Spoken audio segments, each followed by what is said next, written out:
হে গুৰু সমস্ত আই মাতৃ সমস্ত যুৱক যুৱতী বৰ্তমান সমস্ত সভাৰ শ্ৰী চৰণত কোটি কোটি প্ৰণিপাত জনাইছোঁ। পৰম প্ৰভু ভগৱন্তৰ কৃপাত আপোনালোকৰ শ্ৰী চৰণ দৰ্শনৰ সুযোগ আমি পুনৰ লাভ কৰিছোঁ। বাৰু যি কি নহওক সভাৰ শ্ৰী চৰণত প্ৰণিপাত জনাই পৰৱৰ্তী বিষয়সমূহ কিছু আলোচনা কৰি প্ৰদান কৰিম। ইতিমধ্যে আমাৰ শ্ৰদ্ধাৰ বিষ্ণু পাতৰ প্ৰভুজনে পৃথুৰ যজ্ঞৰ এক শুভাৰম্ভ কৰি থৈ গৈছে। পৃথিৱীৰ যজ্ঞ কিয় কৰিব লগা হ'ল? স্বয়ং প্ৰভু ভগৱন্ত এক মহা অৱতাৰ, তেওঁ এতিয়া যজ্ঞ কৰিবলৈ প্ৰযত্ন কৰিছে। চিন্তা কৰিব লগা বিষয় নহয় জানো? যিজন প্ৰভু ভগৱন্তে ইচ্ছামতে মন কৰিলেই সমস্ত সাধন হৈ যায়, সেইজন প্ৰভুৱে আজি দেৱগণক সাক্ষী কৰি এক মহাযজ্ঞ পালন কৰিবলৈ আয়োজন কৰিছে। ইয়াৰ আগতে তেওঁ পৃথিৱীক দোহন কৰিলে, পৃথিৱীৰ পৰা সমস্ত শক্তি দুগ্ধৰূপে তেওঁ উদ্ধাৰ কৰিছে আৰু সমস্ত জগতৰ প্ৰতিবিধ প্ৰাণী বা জীৱৰ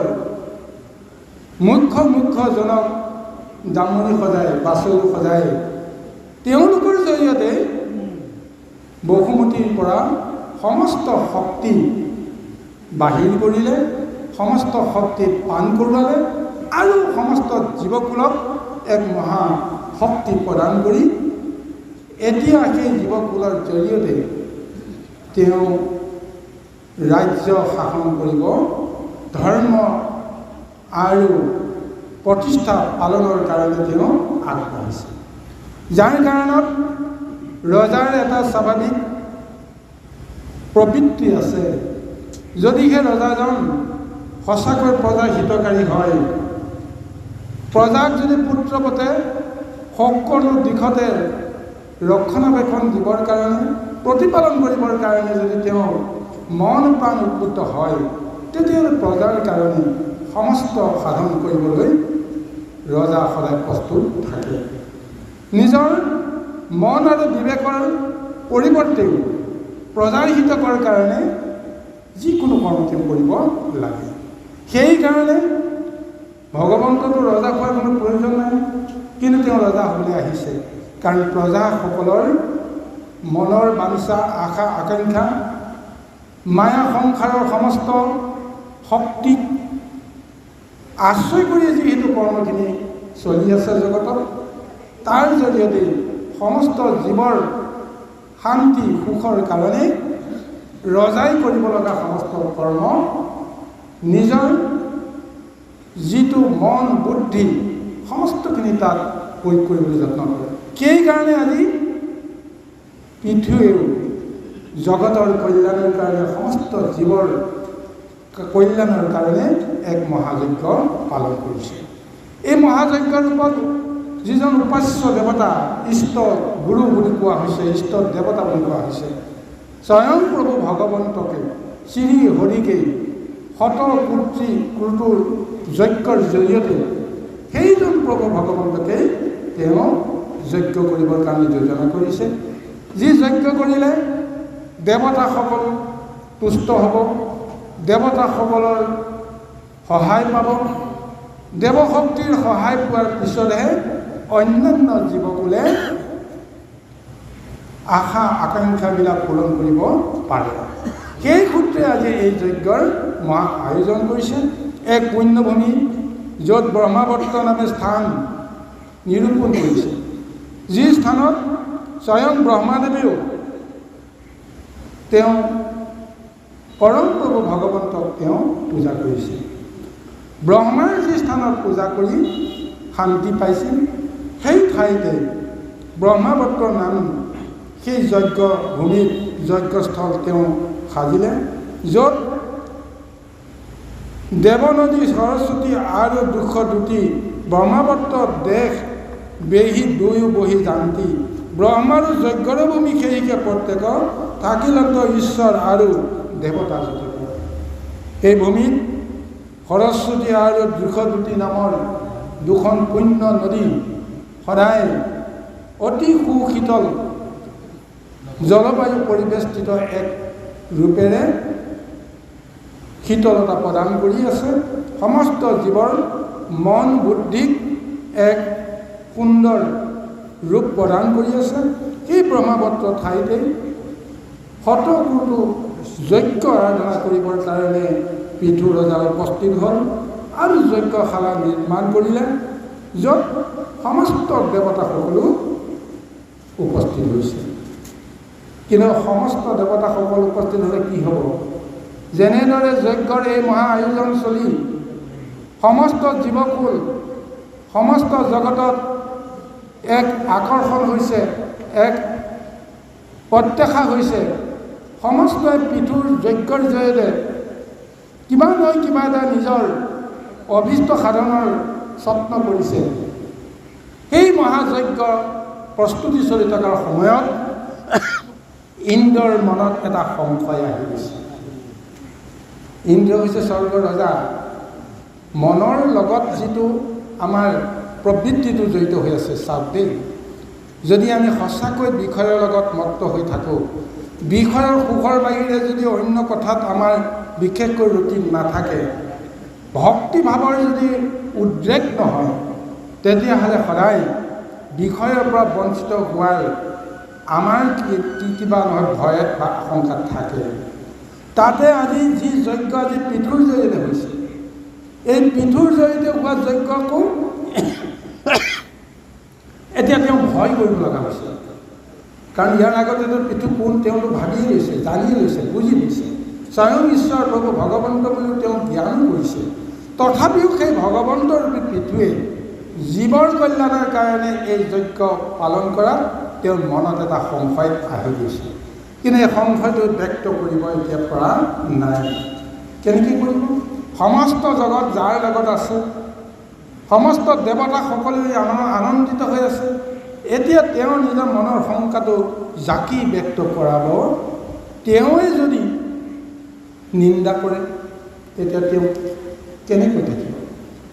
আৰু তেওঁৰ এই মনৰ দুৰাকাংক্ষাটো যদি কিবা কাৰণত পৃথুৰ কৰ্ণত যদি পৰে, ব্ৰহ্মা বিষ্ণুৰ কাণত যদি পৰে, তেতিয়াহ'লে কি হ'ব? ইত্যাদি ইত্যাদি ভয় আৰু শংকাই তেওঁক গ্ৰাস কৰি আছে।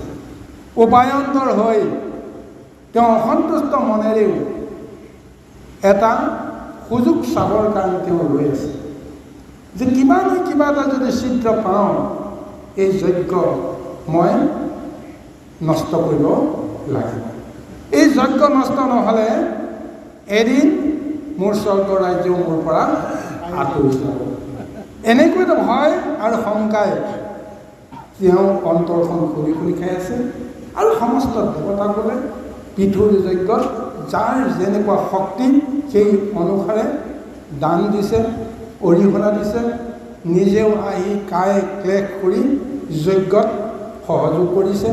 গন্ধৰ্বসকল আহিছে, কিন্নৰসকল আহিছে, চাৰণসকল আহিছে। আনন্দময় এক পৰিৱেশ আছে। সকলোৰে মনত সঁচাকৈ এক অলৌকিক আনন্দত মত্ত হৈ আছে, যদিও ইন্দ্ৰৰ মন বুদ্ধি কোনো কাৰণতে সুস্থ নহয়। তেওঁ কেৱল চাই আছে কিবা নহয় কিবা এটা সুযোগ পালেই যজ্ঞ নষ্ট কৰিবৰ কাৰণে তেওঁ ৰৈ আছে। আহক গুৰু সমস্ত ইয়াৰ পিছত আমি পিছৰ পদলৈকে আগবাঢ়ো। কৃষ্ণ। ৰাম ৰাম ঋষিক আদি কৰি যত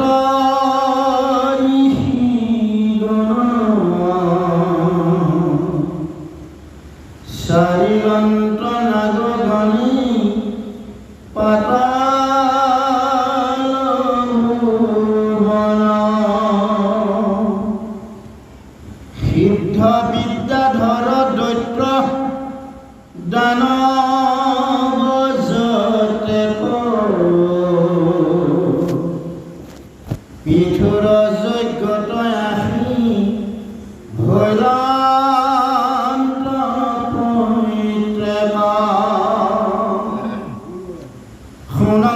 নন্দন আদি পাৰিষদ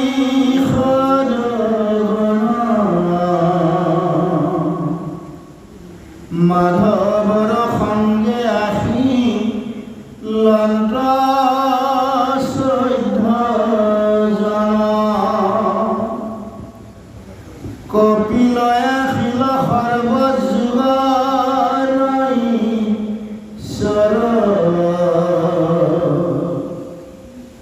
যাৰ পৰে যোগী নাই ত্ৰৈলোক ভিতৰ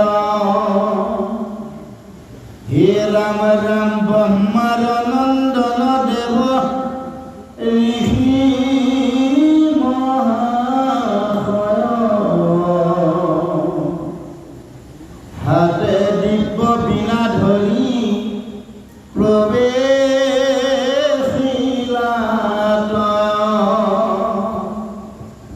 গাৱে হৰি গুণ ৰংগে উচ্চাৰি পঞ্চম জাপ শুনি সংসাৰহু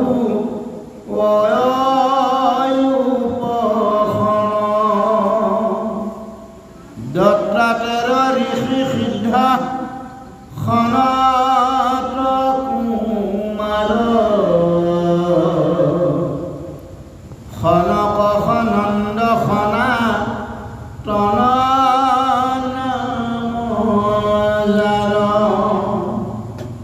আনু মহাভক্ত কৃষ্ণ সেৱা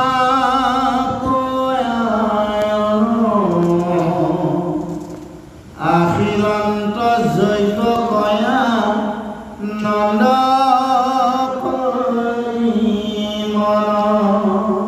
পৃথু মহাৰাজে এই যজ্ঞ আয়োজন কৰা যিটো বাৰ্তা সমস্ত জগততে প্ৰচাৰিত হৈ গ'ল। যজ্ঞৰ আয়োজনৰ কথা শুনিয়েই বিনা নিমন্ত্ৰণে সমস্ত জগতৰ বিশিষ্ট বিশিষ্ট লোকসকল শক্তিবিলাক নিজে নিজে আহি সমবেত হৈছে। তাৰ পৰিচয়টো দিছে মৰীচিক আদি কৰি যত ঋষিগণ চাৰিলন্ত নাগগণে পাতাল ভুৱন। এই যজ্ঞৰ কথা শুনি মৰীচিকে আদি কৰি যি সপ্ত ঋষি, সেই সপ্ত ঋষিও ঋষি লোকৰ পৰা নিজে নিজে বিনা নিমন্ত্ৰণতে আনন্দ মনেৰে আহিছে। নাগলোকত থকা সেই নাগ ভক্তসকলেও পাতাল ত্যাগ কৰি মধ্যভূমিলৈ পৃথুৰ যজ্ঞ চাবৰ কাৰণে আহিছে। সিদ্ধ বিদ্যাধৰসকল, আনকি দৈত্য দানৱ, য'ত যি শক্তি নাথাকক কিয় এই যজ্ঞ চাবৰ কাৰণে সকলোৱে আহিছে। চিন্তা কৰি চাবচোন বাৰু, এই সংসাৰত দুটা ধাৰা, দুটা জীৱৰ প্ৰভাৱ থাকে। এটা হৈছে দৈবিক, আনটো হৈছে আসুৰিক। দৈত্য আৰু দেৱতা দুটা কুল থাকে। দুইটা কুলৰ মাজত এটা সদায় ব্যৱধান থাকে। মুখামুখি হোৱাৰ কাৰণে কোনেও ইচ্ছা নকৰে। কিন্তু আজি পৃথুৰ যজ্ঞত কি হৈছে? দেৱতাসকলো আহিছে আৰু দৈত্য দানৱ এই আসুৰিক শক্তিবিলাকো আহি যজ্ঞত সমবেত হৈছে আনন্দ। কাৰণ তেওঁলোকৰ অন্তৰ্দৃষ্টিটো এনেকুৱা এটা ধাৰণা আছে যে পৃথুৱে যিটো যজ্ঞ কৰিছে কোনো দৈত্য বিৰুদ্ধে কৰা নাই, কোনো দেৱতাৰ বিৰুদ্ধে কৰা নাই, সমস্ত জীৱকুলৰ কল্যাণৰ কাৰণে এই মহাযজ্ঞ পালন কৰিছে। অৰ্থাৎ এই যজ্ঞৰ জৰিয়তে যে দেৱতাসকলৰ জৰিয়তে বা দেৱতাসকলৰ লগতে দৈত্যসকলৰ অসুৰসকলৰো মংগল কামনা কৰা হৈছে, এই তত্ত্বটো বুজি পাই আনন্দ মনেৰে তেওঁলোকো গুচি আহিছে।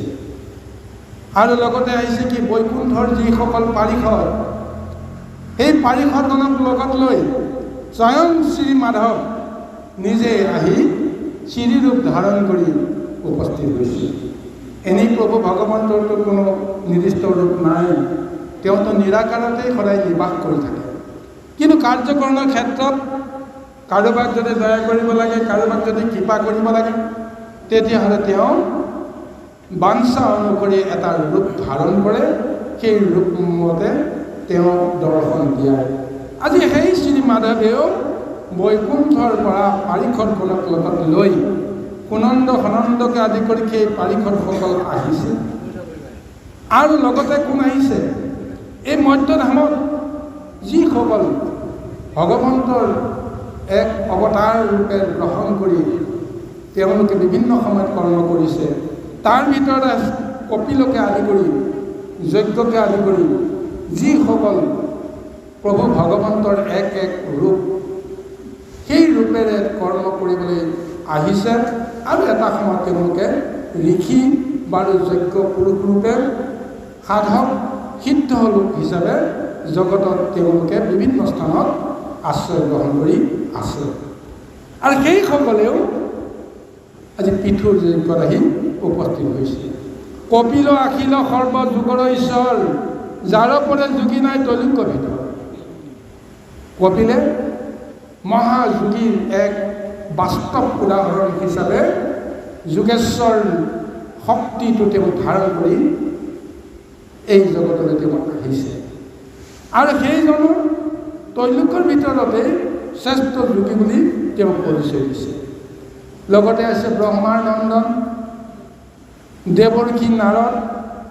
সেই নাৰদে দিব্য বীণা হাতত লৈ ভগৱন্তৰ হৰিগুণ গান তেওঁ আনন্দ মনেৰে উচ্চাৰণ কৰি তেওঁ এই পৃথুৰ যজ্ঞত আহি উপস্থিত হৈছে। আৰু ভাগৱতে সুন্দৰ বৰ্ণনা দিছে যে গাঁৱে হৰি গুণৰ ৰংগে উচ্চৰি পঞ্চম, জাক শুনি সংসাৰ হৈয়ে উপসম। ভগৱন্তৰ নাম গুণ নাৰদৰ বীণাত পঞ্চম সুৰৰ ঝংকাৰে যেতিয়া উচ্চাৰিত হয়, সেই সংগীত ধ্বনি হৰি নামৰ ধ্বনি শুনাৰ লগে লগে সমস্ত লোকৰ যি দুখ কষ্ট সমস্তবিলাক উপশম হৈ যায়। সেই ব্ৰহ্মৰ পুৰুষ নাৰদো আহি উপস্থিত হৈছে। দত্তাত্ৰেয়কে আদি কৰি সিদ্ধগণ, সনত কুমাৰকে আদি কৰি চাৰি সিদ্ধ আৰু কৃষ্ণ ভক্ত পৰায়ণ যিসকল লোক আছে সমস্তবিলাক এই যজ্ঞভূমিত উপস্থিত হৈছে। চালপুৰুষসকল, আমি যদি ঘৰত শুভ কাৰ্যৰ নামত বিবাহ এখন পাতোঁ, এই বিবাহত যাক আমি আমন্ত্ৰণ দিম তেওঁলোকে আহিব, তাৰ মাজতে কিছুমানে নাহিব। বিনা নিমন্ত্ৰণত এই বিবাহ কাৰ্যত উপস্থিত হ'বৰ কাৰণে কোনেও বাঞ্ছা নকৰে। অৰ্থাৎ বিনা নিমন্ত্ৰণত গৈ কোনেও নিজৰ মান সন্মান মৰ্যাদা হানি কৰিব নিবিচাৰে। অৰ্থাৎ সেই কৰ্মত আমাৰ কিবা নহয় কিবা এটা সন্দেহ আছে যে সেই কৰ্মত সমস্ত জনৰ কাৰণে তাত সুখ আৰু আনন্দ লাভ কৰিব পৰা ব্যৱস্থা নাই। গতিকে আমি যদি সকামীভাৱে কিছু কৰ্ম আমি যদি পালন কৰোঁ, সেই কৰ্মত আমি চাই চিতিহে নিজৰ মান মৰ্যাদা ৰক্ষা কৰিহে তাত উপস্থিত হওঁ। কিন্তু এনেকুৱা এক নিষ্কামী পৰ্ব, নিষ্কামী যজ্ঞ সমস্ত লোকৰ কাৰণে যদি সি হিতকৰ হয় বুলি ধাৰণা কৰোঁ আৰু তেনেকুৱা এক যজ্ঞত বিনা নিমন্ত্ৰণতো উপস্থিত হ'বৰ কাৰণে আমি সদায় মান লাজ সমস্ত অভিমান ত্যাগ কৰি আমি নিজে নিজে গৈ উপস্থিত হৈও আমি আনন্দিত হ'ব পাৰোঁ। আজি পৃথুৰ যজ্ঞত তেনেকুৱা এটাই ৰূপ হৈছে। গতিকে সিদ্ধমণিগণ নিজে নিজে আহি উপস্থিত হৈছে। ডাঙৰ ডাঙৰ ঋষিমণিসকল যেতিয়া আহিছে, সৰু সুৰা সাধাৰণজনৰ মনতো এনেই এটা আকৰ্ষণ আহিব। গতিকে বিনা নিমন্ত্ৰণত, বিনা এই আমন্ত্ৰণত আজি এই মহাযজ্ঞত লক্ষ লক্ষ কৌটি কৌটি জনৰ উপস্থিত হৈছে। আৰু কেনেকৈনো পৃথিৱীয়ে যজ্ঞ কৰে তাক চাই নয়ন সাৰ্থক কৰিবৰ কাৰণেও প্ৰত্যেকেই নিজৰ মনত এটা আকাংক্ষা জাগৰণ কৰিব পৰা পৰিৱেশ আহিছে। যিটো পৰিৱেশ আমি সকামী কৰ্মত আমি গৃহস্থীসকলে যিবিলাক আচৰণ কৰোঁ সেইটো সম্ভৱ নহয়। আজি পৃথুৱে যে এই কৰ্মভাগ কৰিছে, এই কৰ্মভাগ জগতৰ কল্যাণৰ কাৰণে কৰিছে। এইকাৰণে এই যজ্ঞত নিমন্ত্ৰণৰ কোনো প্ৰয়োজন নাই। যিসকলে এই যজ্ঞত চাবলৈ নাপাব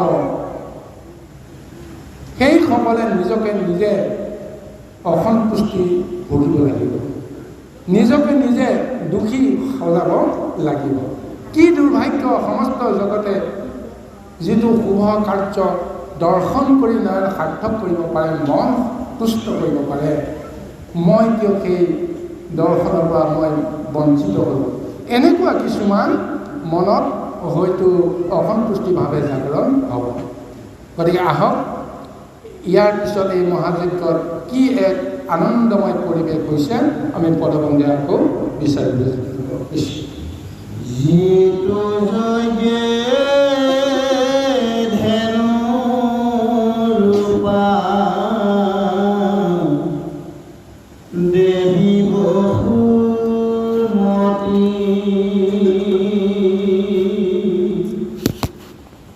যত হৰি দ্ৰব্য মানে আনন্দে দিলা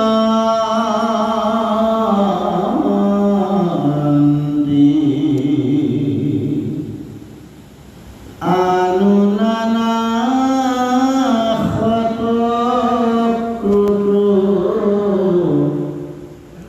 যজ্ঞৰ সংহাৰ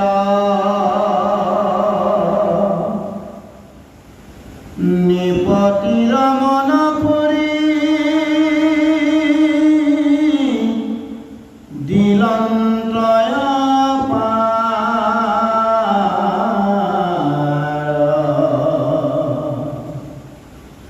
বহিলন্ত্ৰ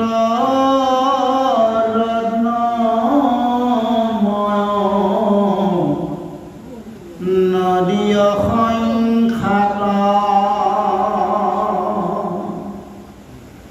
যাৰ জীৱা মন লাগে খুজি পাই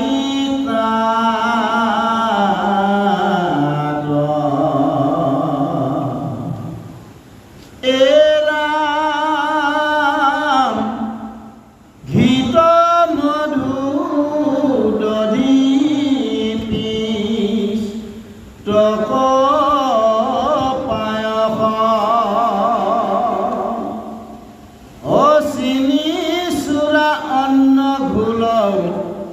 নানা ফলৰ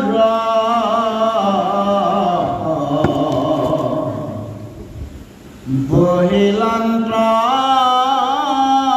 নদী অসৈ সাত দৈৱ সুৰা সুৰা লোকে দেখি মনত বিস্ময়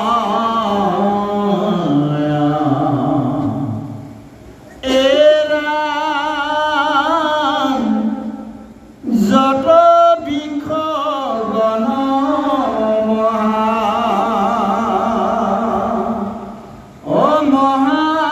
মহাভয়ংকৰ মধুময় ফলস দিলান্ত বিস্তাৰ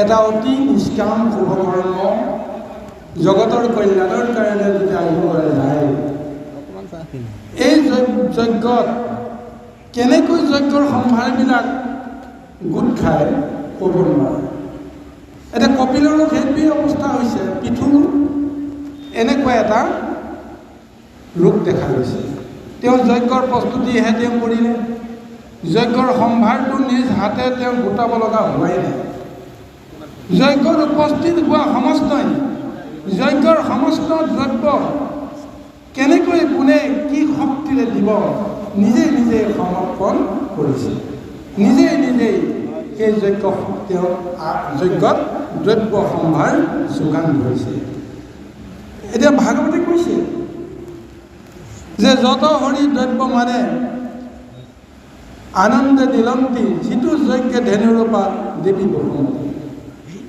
দেৱী বসুমতীয়ে যিবিলাক সম্পদ এদিন তেওঁ লুকুৱাই থৈছিল দুহনৰ জৰিয়তে সমস্তখিনি তেওঁ দি দিলে তাৰপিছতো এই মহাযজ্ঞত যিমানবিলাক দ্ৰব্য সম্ভাৰ লাগে ধেনুৰূপী বসুমতীয়ে সেই দ্ৰব্যৰ যোগান ধৰিছে আৰু তাৰ লগে লগে কি কৰিছে যে ৰত্নময় নদীবিলাক নিজে নিজে আহি তাত উপবিষ্ট হৈছে কিন্তু ইয়াৰ আগতে যি পুণ্যভূমিত ব্ৰহ্মাৱৰ্ত নামৰ পুণ্যস্থানত দুখন নদীহে বৈ আছিল সৰস্বতী আৰু বৃষদ্বতী এই দুই নদীৰ সংগমত এই মহাযজ্ঞৰ আয়োজন হৈছে মহাযজ্ঞ আয়োজনৰ সময়ত জগতৰ সমস্ত ৰত্নময় নদীবিলাক আহি উপস্থিত হৈছে বিষয়টো চাব লগা কি ৰূপত আহিছে জল ৰূপত আহিছে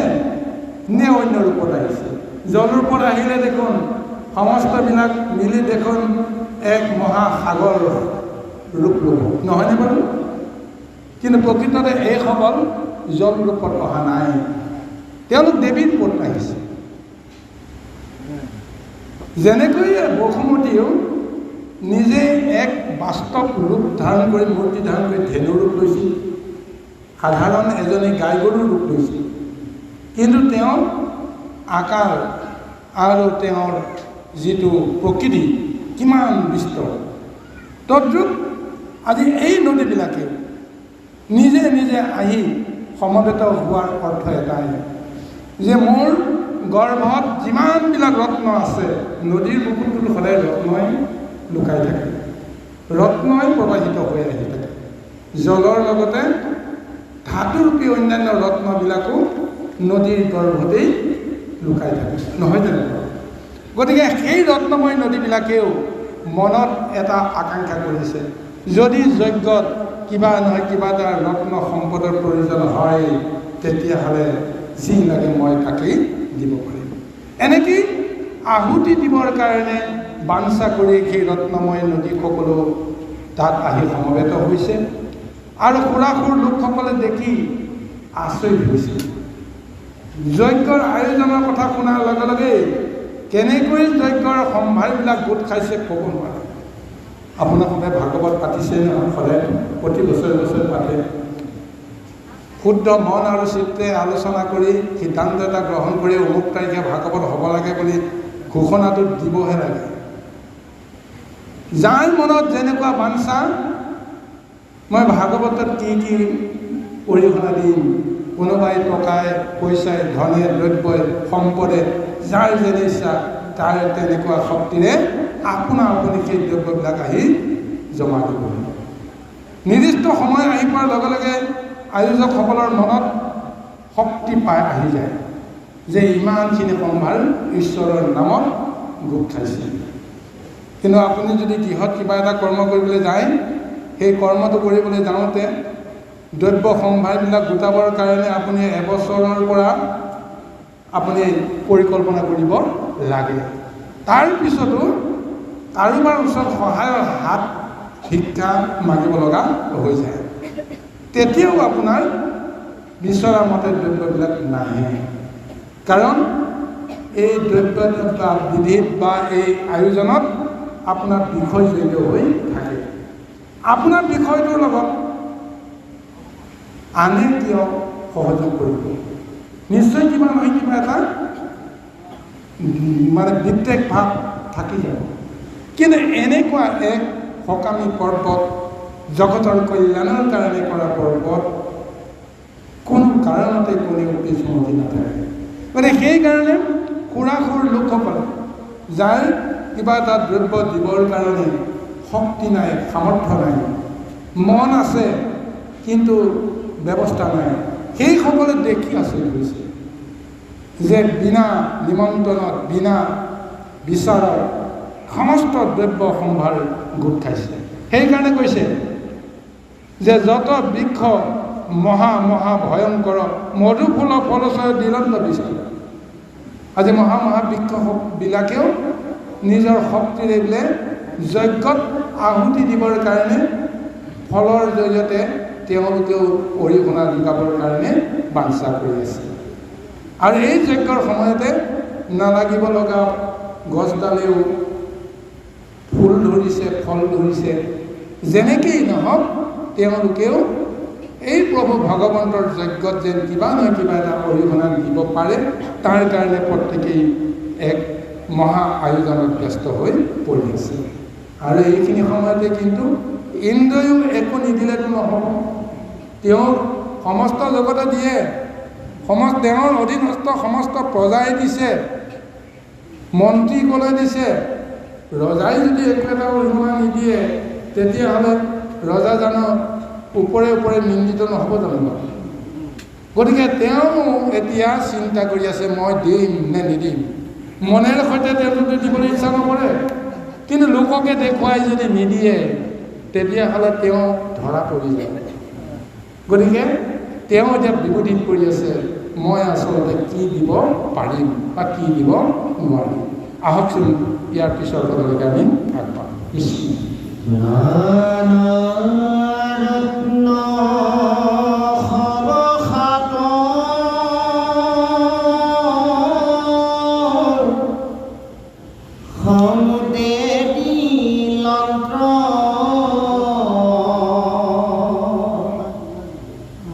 চতুৰ্বিধ অন্নগিৰি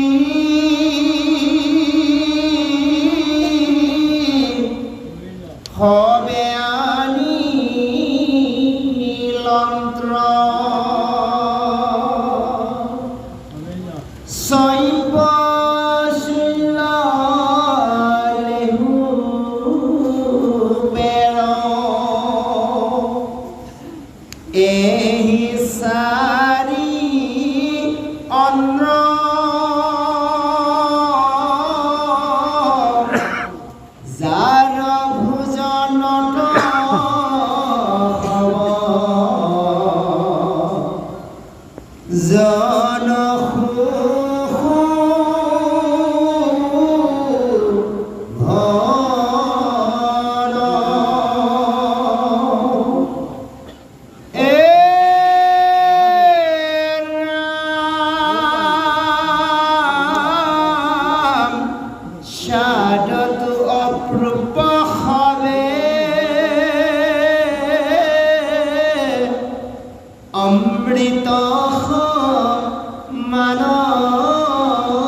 কয় অপাৰ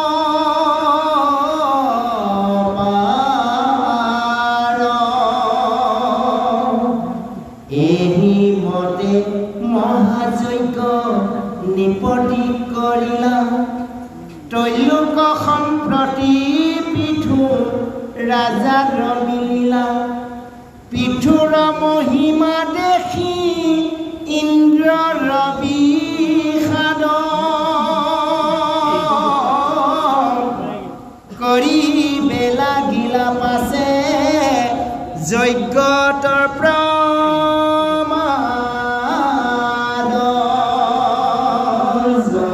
জয় বিষ্ণু। হে গুৰু সমস্ত এই যজ্ঞত মহাভাগৱতে দিয়া বৰ্ণনা আৰম্ভ কৰিলে অন্তিমত সাগৰ আহি উপবিষ্ট হৈছে সমস্ত ৰত্নৰ ভাণ্ডাৰ লৈ সাগৰে পিঠু ৰজাৰ ওচৰত নিবেদন কৰিছে কিবা কৈছিল প্ৰভু হয়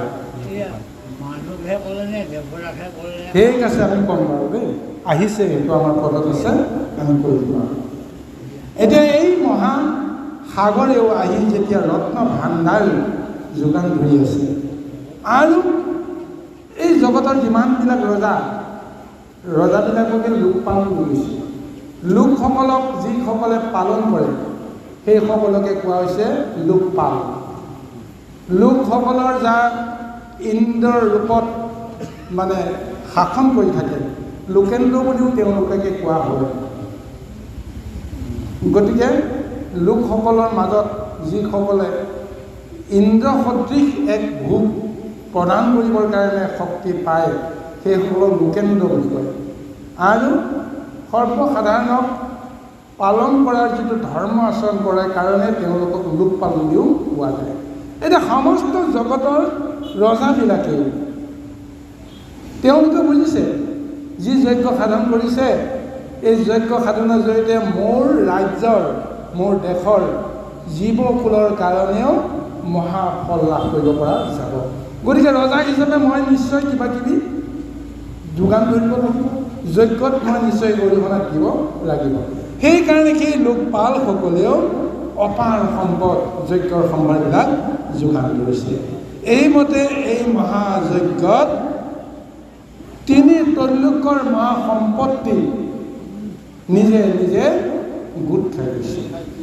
এটা চাওক প্ৰভু ভগৱন্তে দুটা ৰূপত এইটো লীলা কৰিছে এক নম্বৰতে তেওঁ জগতৰ হিতৰ কাৰণে এটা মহাযজ্ঞ কৰাৰ এটা ব্যৱস্থা কৰিছে দ্বিতীয়তে কৈছে তেওঁতো ভগৱান হয় তেওঁতো সমস্ত জগতৰ সমস্ত সম্পদৰ ওপৰত তেওঁৱেইতো অধিকাৰ হয় গতিকে এই অধিকাৰটো তেওঁ কেনেদৰে সাব্যস্ত কৰিব তেওঁ অন্যান্য ৰজাসকলৰ দৰে সকলো দেশ ৰজাক আক্ৰমণ কৰি নিজৰ অধীনস্থ কৰি যে মই সমস্ত জগতৰ তিনি তৈলোকৰ অধিকাৰী বুলি তেওঁ প্ৰতিপন্ন কৰিব নে তাৰ পৰিৱৰ্তে বেলেগ এটা ব্যৱস্থাৰে যে তেওঁই যে তিনি তৈলোকত সৰ্বশ্ৰেষ্ঠ সেই প্ৰতিপন্নটো কেনেকৈ কৰিব গতিকে তাৰ কাৰণে আজি এই মহাযজ্ঞৰ জৰিয়তে এইটো প্ৰমাণ হৈ গৈছে তিনি তৈলোকত ৰজাৰ নামত বা জ্যেষ্ঠ বা যিমানবিলাক শ্ৰেষ্ঠ লোক সমস্ত আছে সমস্তবিলাকেই আজি প্ৰভু ভগৱন্তৰ নামত পিঠুৰ যজ্ঞত আত্মাহুতি দিছে সমস্ত দ্ৰব্য তেওঁ প্ৰদান কৰিছে প্ৰদান কৰাৰ লগে লগে এতিয়া বাহ্যিকতাত ধৰা পৰিছে যে পিঠু তিনি তৈলোকৰ ভিতৰত তেওঁই সৰ্বশ্ৰেষ্ঠ তিনি তৈলোকৰ কাৰণ বিষয়ৰ সংখ্যাখন চলি আছে যে সেইকাৰণে স্বৰ্গ মধ্য পাতাল তিনি তৈলোকতো আহিছে গতিকে এতিয়াতো এই তিনি তৈলোকত স্বৰ্গ মধ্য পাতালত পিঠুৰ সমান শ্ৰেষ্ঠ আৰু যে কোনো নাই সমস্ত জগতৰ অধিকাৰ যে পিঠুৰ প্ৰদানত হৈ আছে এই তত্ত্বটোকে আজি জগতক দেখুৱাবলৈ প্ৰযত্ন কৰিছে কৃষ্ণ